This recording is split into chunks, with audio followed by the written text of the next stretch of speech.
Baik, terima kasih kepada pembawa acara. Assalamualaikum warahmatullahi wabarakatuh. Yang terhormat Bapak Kepala Sekolah SMA Negeri 1 Kampus Bitung, Pengajar Asa MPD, Bapak Ibu Wakil Kepala Sekolah, para Bapak Ibu Guru dan staf TO serta anak-anakku yang berbahagia. Puji syukur kita panjatkan kehadirat Allah Subhanahu wa Ta'ala, karena dengan hidayah dan inayahnya kita bisa hari ini bisa beraktivitas dan bisa menjalankan ibadah puasa kita dengan tertib dan lancar.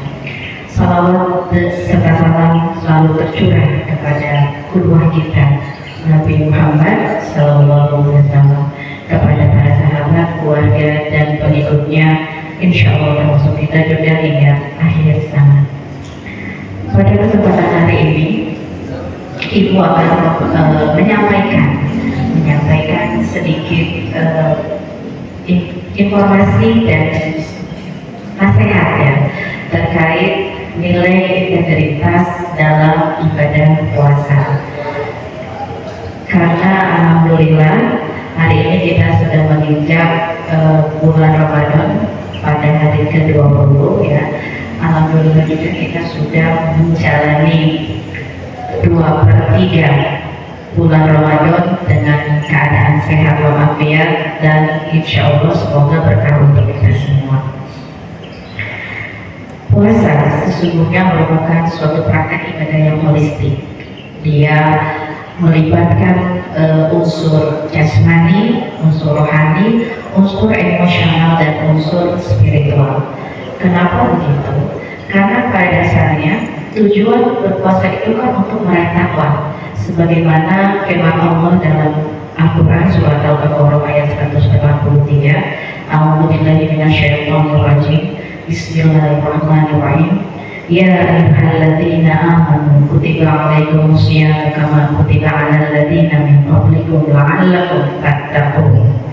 Wahai orang-orang yang beriman, diwajibkan atas kamu berpuasa sebagaimana diwajibkan atas orang sebelum kamu agar kamu bertakwa.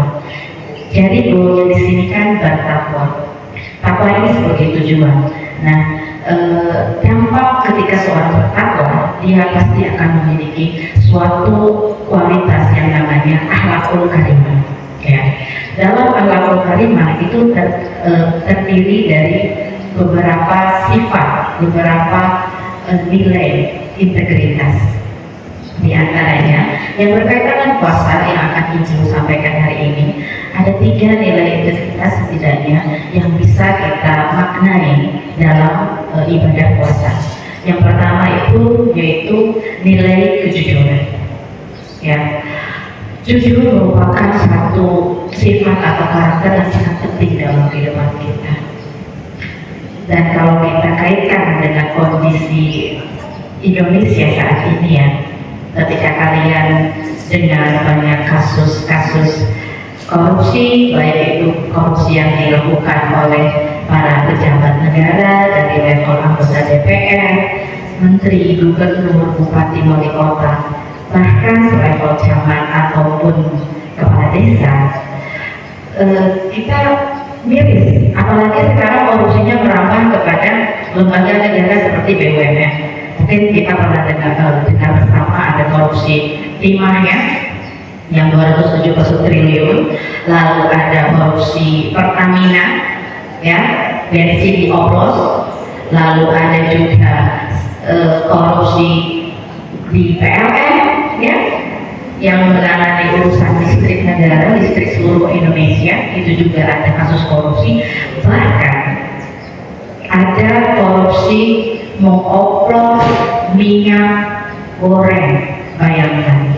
Ini kan miris ya. Jadi ini membuat Ibu berpikir, apa di Indonesia ini tidak ada yang orisinal, itu semuanya sepertinya hasil oplosan. Karena apa? Ini berakar dari perilaku yang tidak jujur. Ya. Padahal kalau kalian tahu, Indonesia itu merupakan negara yang mengklaim dirinya negara religius. Menurut Pew Research pada tahun 2018, sekitar 93% penduduk Indonesia menyatakan bahwa agama itu merupakan hal yang sangat penting bagi kehidupannya. Lalu diperkuat di tahun 2004 dalam majalah CEO World, mereka mengadakan survei. Indonesia menduduki peringkat ke-7 di antara negara-negara dunia yang merupakan negara paling religius di dunia. Ini kan miris ya. Kita dapat predikat negara yang paling religius, negara yang penduduknya sering melakukan ibadah dan yang menyatakan bahwa agama itu merupakan hal yang penting bagi mereka. Tapi mengapa dalam data Transparency International Indonesia masih memiliki indeks persepsi korupsi yang masih sangat tinggi?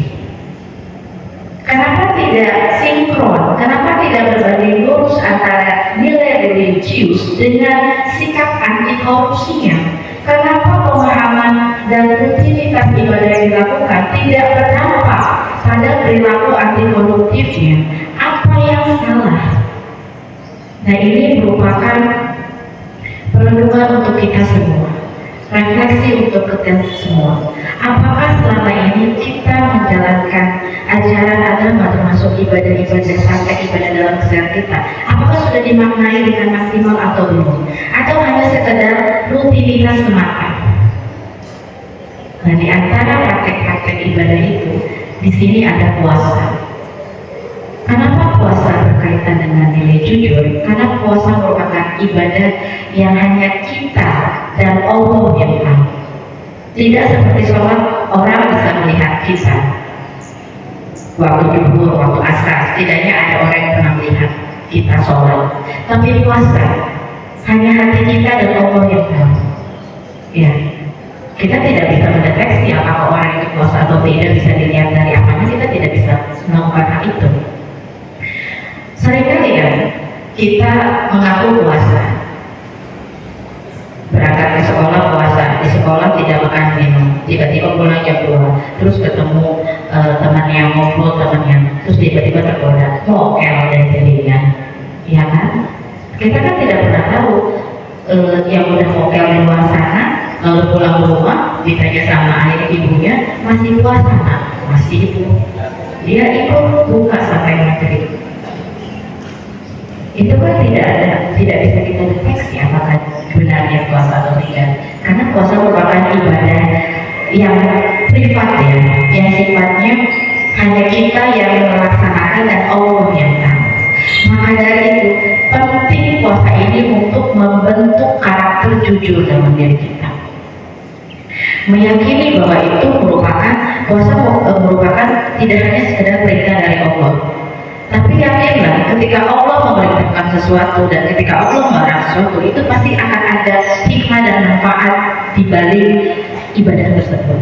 Seperti yang kita dengar bersama pada tausiah kemarin, puasa sangat bermanfaat bagi raga kita, bagi fisik kita, bagi tubuh kita, ya kan? Mampu mendetoks, mampu mengganti, meregenerasi sel-sel yang rusak dalam tubuh seperti itu. Tapi selain itu, puasa juga itu merupakan suatu moral karakter ya, membentuk personality traits, karakter kita, sifat pribadi seseorang. Karena dengan puasa kita belajar untuk berintegritas, menyesuaikan apa yang ada di dalam hati kita, pikiran kita, lisan kita, dan perbuatan kita. Itu selaras atau tidak. Kita niat berpuasa, kita mengucapkan kalau kita berpuasa, tapi apakah perilaku kita itu sudah menunjukkan puasa atau tidak? Itu salah satu poin penting kenapa puasa itu dikaitkan dengan pembentukan karakter jujur dalam diri seseorang. Nah, kalau misalnya umat muslim ini sudah memaknai puasanya dengan baik, sepertinya tidak akan ada lagi kita dengar perilaku-perilaku yang tidak jujur, perilaku-perilaku koruptif yang menggerogoti luar biasa bangsa ini. Ya, karena fenomena korupsi sekarang ini sangat luar biasa. Maka harusnya kita kembali lagi berefleksi pada diri kita sendiri. Apakah ibadah yang kita lakukan selama ini, apakah puasa yang selama ini kita lalui seperti ibu sudah hidup 40 tahun, 40 tahun lebih. Apakah selama 40 tahun lebih puasa ibu ini sudah berdampak pada sifat dan karakter ibu? Itu yang harus kita maknai bersama. Bahwa ritual ibadah sholat tidak hanya sekedar mengerjakan gerakan dari niat sampai salam. Puasa juga bukan hanya ritual menahan lapar dan haus saja dari subuh sampai maghrib, tapi apa manfaat dari ibadah itu? Kan tadi goalnya itu kan supaya kita menjadi orang yang takwa. Ketika orang sudah mencapai level takwa, dia pasti akan memiliki perubahan, suatu transformasi dalam dirinya berupa karakter, ya, karakter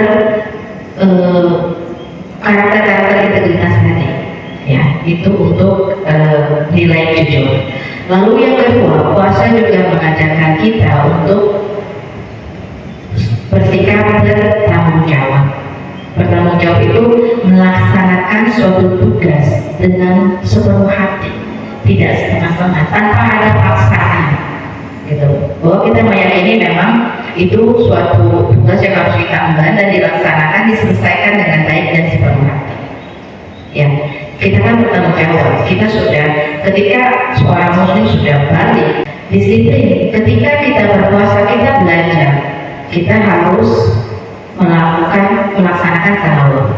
Sahur itu ada rentang waktunya, ya, dari misalnya dari jam 2 sampai imsak, ya, sebelum azan subuh, seperti itu. Itu kan ada rentang waktu. Lalu setelah sahur kita harus menahan diri dari lapar dan haus, tidak makan dan minum selama belasan jam, ya, dari habis subuh sampai maghrib. Itu kan juga melatih kita untuk mengelola waktu dengan baik, tahan untuk tidak melakukan sesuatu di antara rentang waktu tersebut. Itu melatih kedisiplinan yang sangat luar biasa. Dimaksudkan ketika kita sudah terbiasa dengan pola Ramadan, ketika kita sudah menginternalisasi nilai-nilai ini dalam diri kita, maka kita punya bekal untuk menjalani 11 bulan ke depan dengan menjalankan pola hidup yang sama. Diharapkan seperti itu tadi. Jadi tujuan untuk takwa itu harus melewati proses, dan ketika sudah mencapai takwa seperti yang sudah Ibu bilang tadi, kita berubah menjadi pribadi yang lebih baik, pribadi yang memiliki akhlakul karimah, akhlak yang baik, sifat-sifat yang baik, termasuk di dalamnya integritas tadi, ya, kejujuran. Jadi mari kita mulai memaknai inti dari puasa itu sendiri. Puasa bukan hanya sekedar ritual yang kita lakukan setiap tahun, setiap 1 bulan dalam 12 bulan. Tidak, kita harus memaknai apa esensi, apa manfaat, apa hikmah yang bisa kita terapkan dalam kehidupan kita. Ingat, kita harus bisa mengimplementasikan tadi nilai-nilai integritas pada kehidupan kita. Sesudah puasa pun, sesudah Ramadan, kita harus bisa mengaplikasikannya dalam kehidupan kita, ya. Karena tadi jalan menuju takwa itu tidak mudah. Tapi setelah kita mencapai takwa, insya Allah kualitas akhlakul karimah seorang manusia itu pasti akan tercapai. Jadi marilah kita mulai belajar berpuasa secara holistik, baik itu secara jasmani maupun secara rohani. Demikian tausiah yang bisa Ibu sampaikan, semoga bermanfaat, ya. Ada hadis yang berkata, janganlah melihat siapa yang menyampaikan, tapi lihatlah apa yang disampaikan, ya. Ini dalam rangka saling menasihati dalam kebaikan. Sekali lagi terima kasih atas perhatiannya. Wassalamualaikum warahmatullahi wabarakatuh.